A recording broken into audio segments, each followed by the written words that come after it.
5, 4, 3, 2, 1, action!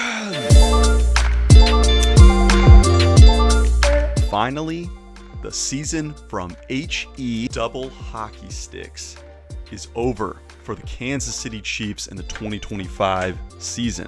Chiefs Kingdom, welcome back into Win or Lose Chiefs News. I am your host, Alex Liu, and this is the first time I am coming out with a podcast episode in the new year in 2026 and in quite a while, even though we are more than a week and a half removed from the final loss of the season, Chiefs falling to the Vegas Raiders 14-12. Didn't mean anything. I watched the game. It is what it is. There's not really a whole lot to talk about from the game itself, but I did want to finally put out one last episode to just cap off the 2025 season, turn the page and move forward to 2026. Life has been very busy. I have gotten a new job, so I was busy for quite a while. Also just spending a lot of time with family. You know, there's a lot of other things that I'm balancing just with the channel and everything like that. This is the first time that I'm going to be posting an episode that is going to kick off a separate YouTube channel just for Win or Lose Chiefs News. So going forward from now on, I'm going to transition all of that content about the Chiefs. Anything I talk Chiefs football related is going to move from ALU2 Productions to my Win or Lose Chiefs News YouTube channel. But I hope to expand to more than just a podcast. I also want to focus on other aspects of the Chiefs and my fandom, and also my family and I, our move later this year to Kansas City, and just in time for what the next 5 years holds in terms of us celebrating the end of Arrowhead's time as the Chiefs are looking to move to Kansas in 2031. That's just a little bit of housekeeping. Again, thank you for tuning back in. If you're watching this video, please check out all the other episodes that I came out with for this podcast for this past season. I also have a WordPress blog, Win or Lose Chiefs News, and that is my blog edition, so be sure to check that out. I will put a link down below this video in the description. Today is January 14th that I am recording this, so the season is well over. We have already wrapped up Wild Card Weekend in the NFL postseason. So the Chiefs season's over. They lost their last game. They lost their last 6 games to end the regular season. And after that 16-13 loss to the Chargers, they lost the last 3 meaningless games. And even though the Broncos game was actually a lot closer than people expected, the Raider game, meant nothing for really either team. The Raiders already had their number one overall pick in the draft coming up this spring, this April. It's been said all year long this season was incredibly disappointing. A mix of a lot of bad luck and misfortune with injuries, some things in games not bouncing or falling our way, but the Chiefs also just got outplayed, outworked, outcoached, and all of the problems that we've seen really over the last year or so, even though this team continued to scrape by and get wins, and they were able to win 2 of the last 3 Super Bowls. All of the problems, we only saw the tip of the iceberg, and now everything just kind of came to the surface. So the season's over. We're turning the page. We're moving on to next year. So going forward, after this episode, I am going to scale back, probably only do 1 podcast and 1 blog post per month. So I will be following any news that really comes out about coaching changes, any player personnel changes once we hit free agency, and then I will follow the draft, combine, offseason workouts, OTAs ahead of training camp, but also Kelce retirement watch. We could have potentially seen his last game ever, so I'll be following any news on his retirement. And then, of course, we'll also be monitoring Patrick Mahomes and his recovery from that torn ACL, so I'll get into a little bit of that here today. And then today I'm just going to touch on some offseason priorities that we will expand further in this offseason, just about draft needs, any moves that Veach might make in free agency acquisitions, maybe potential trades to look forward to before the deadline of the 2026 season. Let's talk Travis Kelce a little bit. A big reason that I think any Chiefs fan wanted to watch the last game, aside from just being a fan and wanting to watch the Chiefs one last time before we say goodnight and goodbye to the 2025 season, is Travis Kelce very well could have played his last game ever. Not just as a Chief, but in the NFL. I certainly hope that, if he doesn't retire, that he comes back one more season with us and doesn't go to another team, which I'm assuming that most likely will be the case, but he's 36 years old. He turns 37 in October of this year. I have said this for a number of weeks now, and before I get into this, I just want to preface by saying, obviously, Killer Trav, thank you so much for everything you've done, along with Mahomes, Chris Jones, Andy Reid, and a lot of the core of this team and this franchise. But Travis Kelce is not only one of the best tight ends ever, and we're grateful, I think extremely lucky as Chiefs fans that we've gotten to see two of the best tight ends of all time play on our team. So after Tony Gonzalez, I don't think anyone imagined that we would ever see another tight end quite of that caliber. And Travis Kelce delivered. I mean, he had an amazing career, super fun to watch. He's broken so many records. He has 3 Super Bowls and 5 total appearances to show for it. And so, hell of a guy. I love him to death. His character and personality obviously was a lot different from someone like Tony Gonzalez.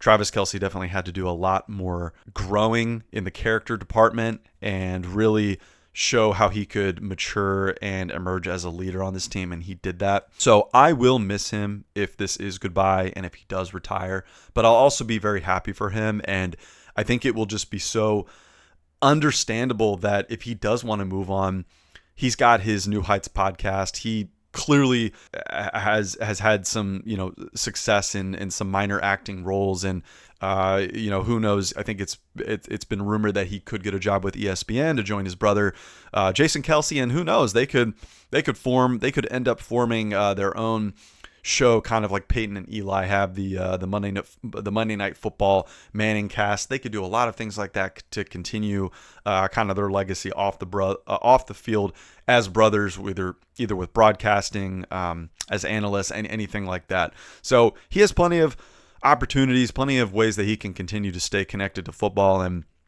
he's going to be busy this year with getting married to Taylor Swift. I don't even think that there's any kind of bittersweetness about this, because it is just, the season ended the way it did. The season went the way it did. I'm really glad and thankful that he even came back this year after the way the Super Bowl ended last season to the Eagles. If he retires, hats off to him. There won't be any regrets whatsoever. But on the flip side of this discussion, if he does end up returning, I won't be mad. I will be extremely happy to continue watching him for another season.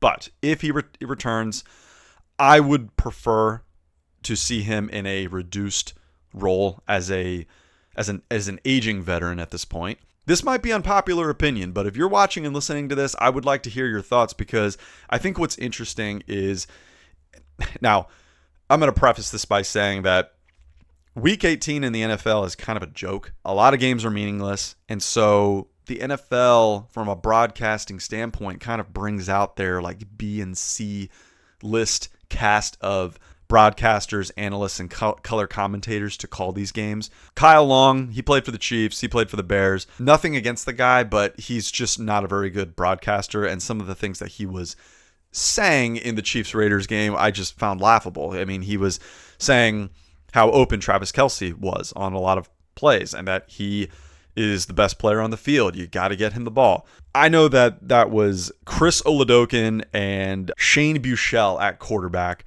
and a offensive line that the only starter that we had in that game was Creed Humphrey. In a meaningless game, it doesn't really matter about getting Kelce the ball, number one, first and foremost. I'm thankful Kelce didn't get hurt in any of these last 3 games that didn't mean anything, that we had nothing to play for. If he returns to the Chiefs next season, there needs to be an expectation that every game he's going to get way fewer targets. Like, I'm talking, I don't think it's realistic to expect that he gets targeted even 8 to 10 times. It's been said by some people that Kelce can still play at a high level. I think to a certain degree, yes, he can in some situations. I don't think that it's really worth seeing him try to run after the catch. He has still had issues with drops this season, and a couple of them, 2 in particular, were critical, very crucial drops that were not only drops, but they were tipped up drops that were then intercepted. So I don't want to see any of that. I don't want to see dropped passes. If it's a tough catch, whatever. But the easy 5-yard, short intermediate passes, catch the ball and just go down. We don't need to see Kelce be explosive or fast or elusive after the catch. We don't need to see yak. I don't really care about that. He needs to be a secondary safety blanket for Mahomes or whoever's playing quarterback to start next season. I've heard that Rashee Rice, really isn't even much of a wide receiver one, and I would agree. I don't think he really lived up to that this season after returning from suspension. He's probably more wide receiver two, and we need a true wide receiver one. Maybe you bring in another wide receiver one. You have Rice. Ideally, Worthy improves his route running and spatial awareness on the sidelines. Whoever we have as wide receiver, 4 or 5, and then Kelce, I think you've got to start mixing in some of these other tight ends. Noah Gray didn't have a particularly great year, but whether it's Noah Gray, Jared Wiley, or some other tight end that we bring in, because I just don't know if Robert Tunyon's going to come back, but I just think that Kelce needs to be resting a little bit more. There almost needs to be some deliberate load management with Kelce and how many snaps he's playing. Save him for certain situations. He doesn't need to play every down, but Kelce also he doesn't need to do more than what's necessary. Pick up a few yards here and there. Go down. Don't risk fumbling the ball, getting hurt. Just catch the ball and blocking too. I know Kelce can block, but there's a lot of blocks that he just seems to miss or not really try as hard on, kind of give up on some. And so I would like to see him improve in that area, be a veteran presence that can really help the O-line, especially since they had a lot of struggles with protecting in the pass and developing a running game. I think that Kelce just needs to slide into more of a role player on this offense. When Mahomes comes back, if Kelce is playing next season, I'm sure there's still going to be some chemistry there, but that can't be what we rely on anymore because we're just beyond that. We're past it. The offense, the identity, this team has changed. Defenses are expecting that. Can Kelce still move and make some plays? Sure, but every year you're getting older, you're getting slower. I think there just needs to be that expectation that we're not going to see those kinds of things out of Kelce. But certainly in the red zone, yeah, he can definitely draw some attention and be someone that you still can't forget about. He needs to be more reliable than anything. I think that is most important. Patrick Mahomes and his injury, obviously he's recovering from that torn ACL. And the big uncertainty is whether he's even going to be back for week 1. Because there's been a lot of medical expertise shared, kind of these suggested thoughts from medical and sports medicine professionals in the field who deal a lot with athletes. There is, some uncertainty and concern over whether, even if he is back for week 1 or if he misses a few games, a handful, several, whatever it is, he might not feel fully confident in that recovered knee until 2027, taking away mobility, taking away confidence to do certain things on the field.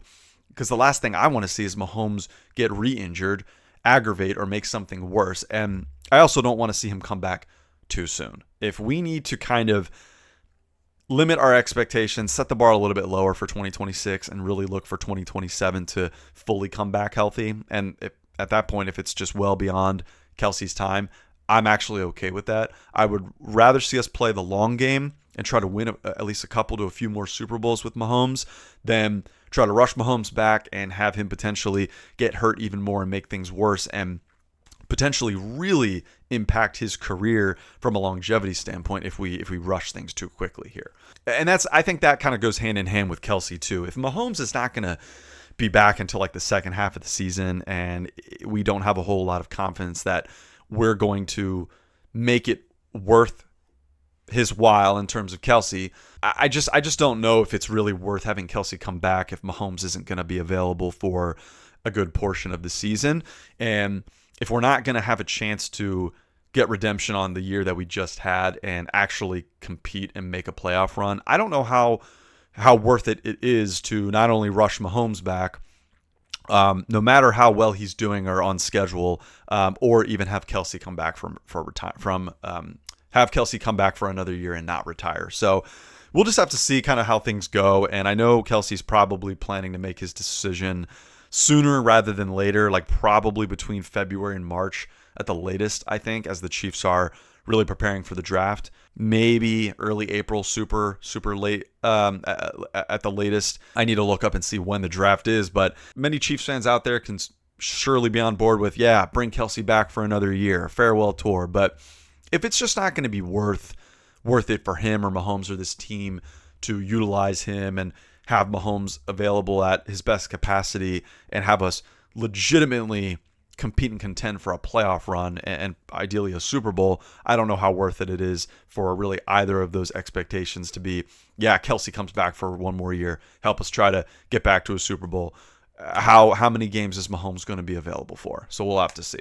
Offseason priorities, I would say first and foremost, I used to be a little bit more pro, let's go O-lineman, but I actually have agreed a little bit more with what I've heard from some other Chiefs podcasters out there that, the offensive line actually wasn't horrible this year. It kind of felt like that, but I think when you look at how banged up and injured guys got eventually, other than that, I think Josh Simmons actually had a pretty good rookie year. Trey Smith and Creed Humphrey are obvious locks. I think it's fair to assume we all pretty much want to see and are expecting Juwan Taylor to walk and not be re-signed.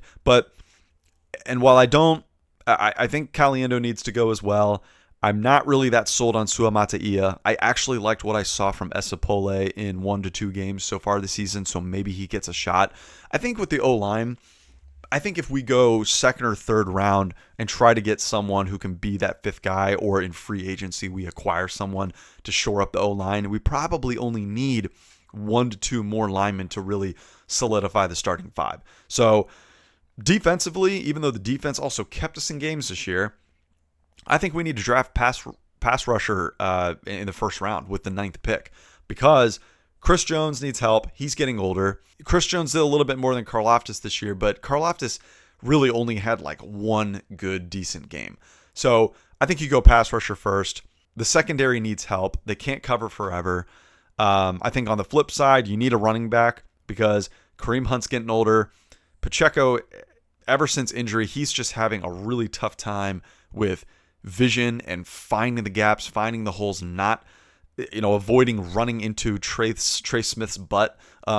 So I think you go running back, and then we go O-lineman, and then I think one thing that I've liked reading about draft needs for the Chiefs is go bigger at wide receiver. I think we need a true wide receiver 1, and we need someone who's bigger bodied, more physical, and able to high point some of these balls, because I think that's something that we're missing. We've gone so heavy on speed, but I think we need a little bit more muscle and aggressiveness in the wide receiver room. Someone a lot more physical and who can really bully some of these defensive backs. Offensive coordinator.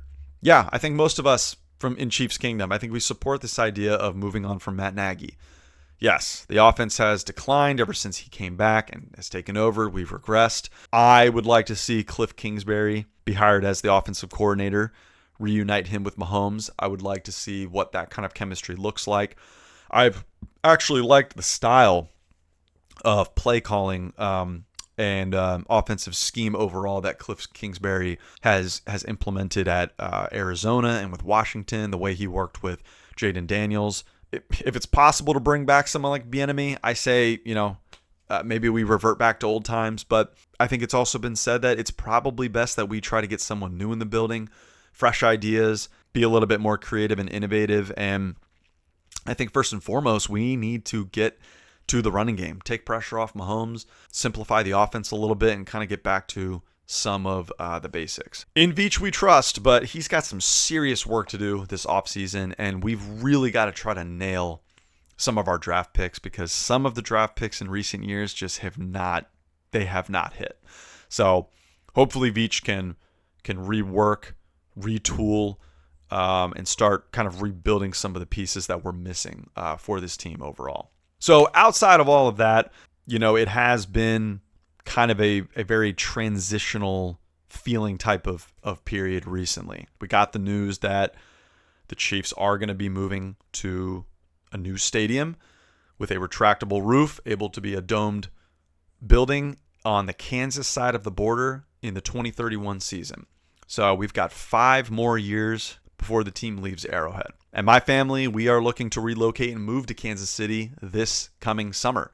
So we'll be moving from the state of Maryland to the Kansas City area. We're not sure whether it's going to be Kansas or Missouri side. We're open to really anywhere in the KC area, but that's what we're targeting. So it's kind of cool that it wasn't our intention, but it's just kind of worked out timing-wise that we're sort of pairing these transitions together. So we will be moving to Kansas City to kind of embrace this 5-year run that we have left to enjoy Arrowhead. So I'm excited to attend, the final seasons at not just Arrowhead, but also Kauffman Stadium to see the Royals before they both move. I'm going to miss Arrowhead, but I'm also excited to move on and for a new chapter for the franchise and for the city. I watched the most recent episode of the franchise on the Chiefs YouTube, and Mark Donovan said exactly what I was hoping for, and that is that it is a requirement that they have enough acreage for the new stadium to be able to continue the tradition of tailgating and what makes Arrowhead Stadium so special and unique and a real fan experience. And we're still going to have the loudest fans. I have a feeling they are going to architect and construct this new stadium to be somewhat similar to Arrowhead in terms of things like acoustics and just the design being able to channel and funnel sound in a way where it feels like for opposing teams that Chiefs fans are just right on top of you, screaming so loud that you can barely hear. So I imagine it's going to be a bigger stadium, seat more than, I think Arrowhead currently seats like 79, 80,000 people. I'm excited. It's going to be sad to watch Arrowhead be torn down one day, but I think as one of the oldest stadiums, this was going to have to happen eventually. And the new stadium is something that my family and I hopefully will be able to embrace and experience and enjoy for the rest of our lives, assuming that we stay in Kansas City forever. On that note, to move forward and just look ahead, I think the best way that I've put it to a lot of family and friends who have asked me, hey, is it weird that the Chiefs are not in the playoffs this year? And God, it was such a weird season, a rocky season for you guys. I'm at peace with this season, despite the disappointment. It is what it is. Everything kind of came crashing down. And one thing I thought about recently, maybe I'm just kind of superstitious, or this is sort of just how my mindset works, but ever since we won Super Bowl 58 and times were good and we were thinking, okay, maybe we'll go three-peat. The parade started off great that year. And once again, a parade that I kind of wish that I was at, but unable to travel out there from the East Coast. And then there was the shooting, very sad, very tragic. And since that shooting last season, it was an incredible year record-wise, 15-2, but there were a lot of ups and downs, us barely squeaking by winning games, people calling us frauds, saying we weren't really that good. We made it all the way to the Super Bowl somehow, despite all of that, and then lost in the way that we did. So things really came crashing down. And then this season, starting off 0-2, 1-3, having a lot of really frustrating, close losses, and then ending with a 6-11 record. The first time in the Mahomes era that we've had a losing record. First time not making the playoffs in a decade.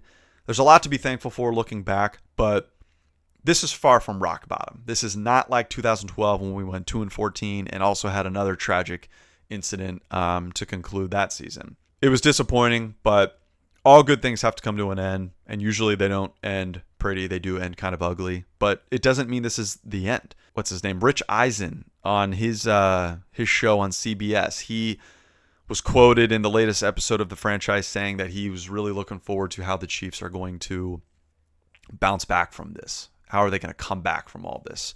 So I could see Patrick Mahomes making a case next season for comeback player of the year. I'm confident the Chiefs will be back. I think this was kind of like the Patriots. This was sort of like the first half of our dynastic run, and maybe we'll go another 10 years in Mahomes' career and we'll have another stretch where things will get better. That's my mindset, just to stay hopeful and optimistic. For the rest of the postseason, if I'm being honest, I have a good friend who lives around here who is a diehard Bills fan, born and raised in Buffalo, New York. And so I told him, you have my full support as a Chiefs fan. If there's one team that I would actually prefer see to win the whole thing this year, it's the Bills. They deserve it. They should go get their first Super Bowl ever in franchise history. I am just so happy that the freaking Eagles are out. I loved watching the highlights to see the way that they lost that game. The Chargers also got knocked out in the first round. Shocker.